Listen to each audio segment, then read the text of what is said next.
You are doing no one a favor if you try to tear other people down, especially not yourself and your own reputation.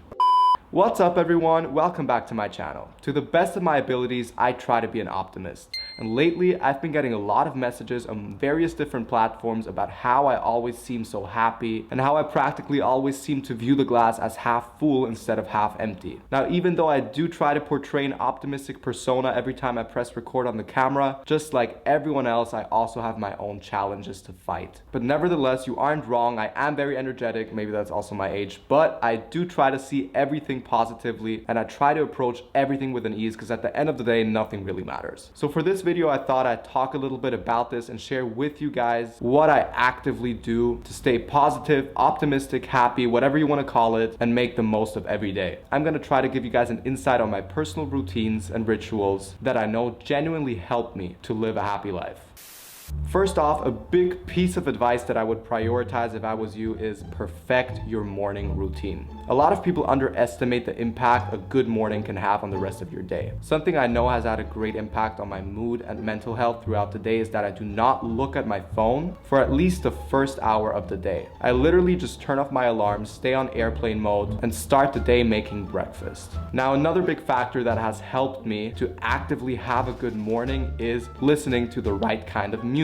My morning routine started to include music a bit over a year ago when I was on vacation with a couple of my close friends. And every morning I woke up from my friend's playlist going off and it was actually quite nice. Then I asked her about it and she said that she actually created this playlist especially for the morning. Now in that playlist you have Aretha Franklin, Billy Joel, The Beatles, Etta James, so all the good stuff that you usually only get at the end of a rom-com movie. So it perfectly made sense why it made me feel like I'm starting the day on the right note. So all I can say to perfect your morning routine is get some music in there, don't look at your phone, definitely have some breakfast that you look forward to, do some self-care, and when you feel ready, turn on your Wi-Fi and check what the world wants from you. But allow yourself enough time to properly wake up and be at peace with yourself. From what I've noticed, a positive mindset has really just become habitual behavior. A big point for me as well is putting things into perspective. Look at everything that comes your way objectively. Do not take things too serious. Now, I'm not saying that you should see everything positively, because even though most things, but not everything, has something good about it, but make sure to isolate the issue and see it as a single event. I'm sure you've heard this quote before, but it's just a bad day, not a bad life, or it's just a bad moment, it's not a bad day. It only has as much impact as you allow it to have. So put things into perspective, try to see the good in everything, but also just stay realistic and don't let your emotions take over and get the best of you. Always try to take a step back and look at the bigger picture because that allows you to react calmly and also in a mature manner. And at the end of the day, that's the only right way to approach a serious issue. Another big thing is to give yourself time.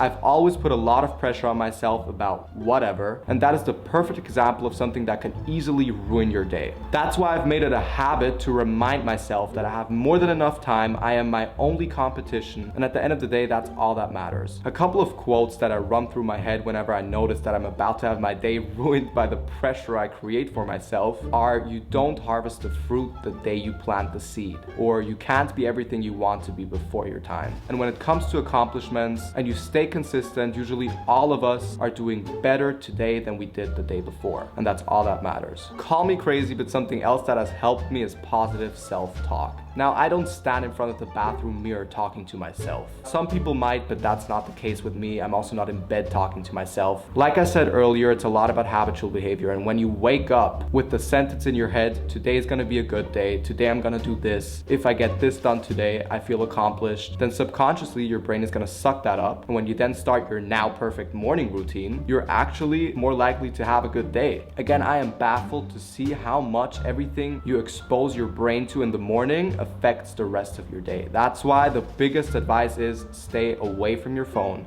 at least for an hour in the morning. Because at the end of the day, it's your life, and whatever the world wants from you is not as important as your mental health and the fact that you should feel happy. Something else that of course helps is setting small goals for the day. Make a list of things you want to get done. That doesn't have to be finish an artwork. That can literally be make the dishwasher or cook this meal. And as silly as it might sound, write every little task on a piece of paper or on your notes section on your phone, and every time you complete one of those small tasks, check them off, cross them out, and trust me, you will feel accomplished. I have a list of tasks every day and I go to bed with none. I don't know which of the happiness hormones that triggers, but it surely works like a charm. And it also helps me to stay consistent and productive, because at the end of the day, we all need a purpose as well. If you don't think you have a purpose, if you are struggling to find your purpose, I'm sure you'll get there soon. We're all good at something. Practice what you love and you'll find your way. Something else that helps me a lot is exercising. I know a lot of people don't like exercising, but it is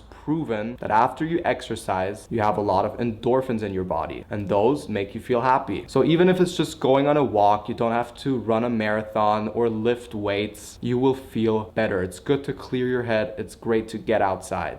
Another really important thing is your social environment. I can't stress this enough, and it's easier said than done, but the people you surround yourself with have a concerningly large impact on your mental health and how happy you feel. I grew up in a pretty conservative, kind of cookie cutter society, but now that I've managed to escape that, I feel like I don't have as much weight on my shoulders. And I don't know if this is concerning or something to be proud of, but I've literally become numb to whether or not people like me. I'm doing my own thing, and if you don't like me, that's okay, get out of my life. I could not care less what you say. I'm the focal point of my life, I'm the sun of my universe, or as my generation would say, I'm the main character, and we all should be. You should not rely on other people's approval to be happy. Moving on, another big thing for me is noticing and accepting the source of that negative feeling. Isolate that thought. Know that this weakening feeling you're feeling that day or in that moment is coming from nothing but this thought. Think of the worst thing that could happen. Usually it's not even that bad, and then move on. Generally, at all times, also try to avoid talking negatively. Do not gossip. At the end of the day, that's a poor reflection of yourself and your insecurities. You are doing no one a favor if you try to tear other people down, especially not yourself and your own reputation. And also tell yourself, why do I even care enough to talk about this in such a hateful manner? If you are happy with yourself and feel fulfilled, you wouldn't feel the need to gossip. So when you do, make sure it's the last time and alarm yourself. At the end of the day, we're all human. We all have our bad moments, and it's important to accept those as well, but leave them behind. And something that a lot of these things have in common is that we become what we practice. If you surround yourself with negativity, if you talk negativity, you become negativity. Often, we are the troublemakers in our life, and we set us up for our own failure. Drink enough water and also practice gratitude. Now, I don't keep a gratitude journal, but I do take my moment every day or two to sit, realize, and be thankful. Because not only does that keep you humble, but it also distracts you from all the things that you think are missing in your life. So with that being said, I hope this was helpful. Like I said, I did not pick these things up from a list. I actually relate to all of these things, and I make sure to practice them actively. And what can I say? That's how I remain, as you guys call me, an